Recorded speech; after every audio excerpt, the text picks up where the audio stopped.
দাড়িওয়ালাদের সম্মান কম না বেশি? মুরব্বী দাদা দাদা যাদের দাড়ি সাদা হয়ে গেছে সম্মান কম না বেশি? কয়েক ধাপ বেশি। দাদাকে বাপের বাপ। আমার প্রাণের ভাইয়েরা, এখন করিম দাড়ি সাদা হয়ে গেছে, মুরব্বী হয়ে গেছে, চিনতে পারে না।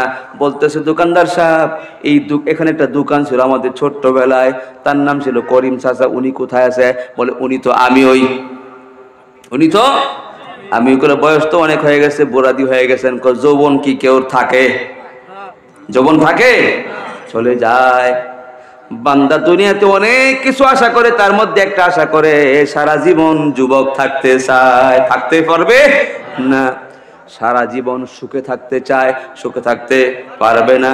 সারা জীবন সুস্থ থাকতে চায়, কোনোদিন সে সুস্থ থাকতে পারবে না। কারণ আল্লাহ পাক সব কিছু জোড়ায় জোড়ায় বানাইছেন। সুস্থতা, অসুস্থতা, ভালো মন্দ, কালো সুন্দর, উঁচু নিচু, আল্লাহ পাক সবকিছু। وَخَلَقْنَاكُمْ أَزْوَاجًا।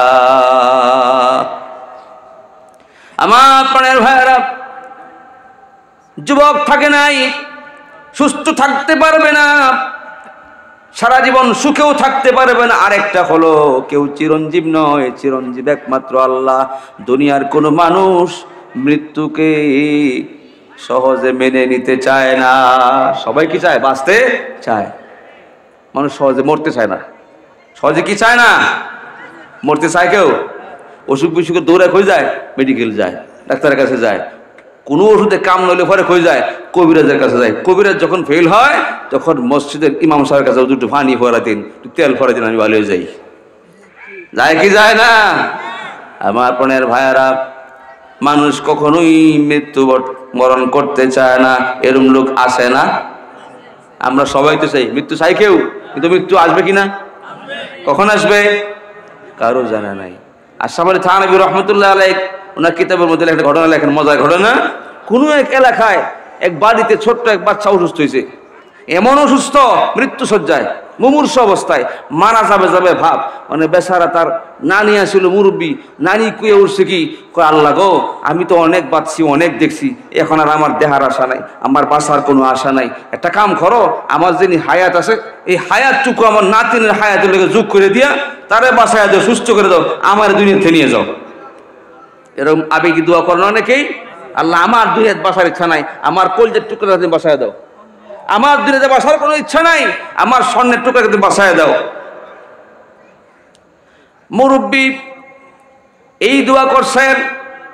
আর বাড়িতে পালতেন এক কালো ষাঁড় গরু, অস্ট্রেলিয়ান গরুগুলো আছে না, উষা কালা কালা, অনেকে এই গরুর নাম দিয়েছে কালো পাহাড়। কালা কুসকুসা গরু, এদের শিং আমার থাকে ছোট। আমার দেশি গরু কিন্তু শিং এই উষালাম মোটা হয়, বড় হয়। কিন্তু অস্ট্রেলিয়ান গরু যেগুলা, এগুলোর শিং কি ছোট ছোট শিং। এখন কিছু কিছু জায়গায় দেখবেন গরুর রেফানি দেয় ড্যাগের ভিতরে, বড় শাড়ির ভিতরে। আবার কিছু গরুর অভ্যাস হইল, কুড়া ভুসি দেওয়ার পরে এটা খাইলে যদি না হয়, তখন মাথা ওই নাক নুক ডুবাইয়া তলের থেকে বুড়বুড়ে পানি খায়, খায়নি খায়। এখন তারে পানি দিচ্ছে ডেগের ভিতরে, ডেকচির ভিতরে। এখন হেরশো মাথা অনেক বড়, ডেকচির উপরে পানি খাওয়ার পরে আর তো পানি লাগাল পায় না, অনেক গুতা দিয়া ডেগের ভিতরে তার মাথা দিয়ে দিয়েছে একবারে ওই বাড়িতে। এখন যখন ডেগের ভিতরে তার মাথা ঢুকে গেছে গে, তখন টের পায় না কই ঢুকছে। যখন পানি ফুনি খাওয়া শেষ, এখন দেখে মাথা আর তো আর বের হয় না। হ্যাঁ, কই কোন জগতে ঢুকলাম, মাথা তো আর বের হয় না। যখন কোনো দিশা মিশা না হয়, পরে আল্লাহর নাম নিয়ে ঢুকছে নানির ঘরের ভিতরে। নানি যেই ঘরে বসে দোয়া করছিল একটু আগে, এখন নানি তো গরু দেখছে, এরম গরু তোর দেখে নাই। নানি গরু দেখছে, শিং আছে, শোক আছে, মাথা আছে, কান্নাক সব আছে, কিন্তু এরকম কারা তোর দেখে নাই। এত সর্বনাশ, দোয়া তো করলাম একটু আগে, আজরাইল দোয়া করছে, সর্বনাশটা করছে আজরাইল। তো মহিলা করেছে আজরাইল ভাই, আসলে রুগী তো আমি না, রুগী হেই করো কি কয়, আজরাইল ভাই রুগী তো আমি, রুগী কি হেই করো। তার মানে কি, একটু আগে দোয়া করছে মরে যামুগা, যখন বাবু খারাপ দেখছে তখন কি কয়, আজরাইল ভাই আমি মরতে চাই না। জওয়ানরা মরতে চায় না, বৃদ্ধ হতে চায় না আমার প্রাণের ভাইয়েরা। কিন্তু আল্লাহ পাক রব্বুল আলামিন জওয়ানি বয়সটাকে আস্তে আস্তে বার্ধক্যের দিকে নিয়ে যাবে, কাঁচা দাড়ি দিবে, ওই কাঁচার মধ্যে আবার পাকা রং দিবে। এই পাকা রং মানে হলো হোয়াইট সিগন্যাল। কি সিগন্যাল? White signal. এই সিগন্যাল হলো জিন্দিগির শেষ সিগন্যাল। আমার প্রাণের ভাইয়েরা, এই দাড়ি রাখতে রাজি আছেন ইনশাল্লাহ?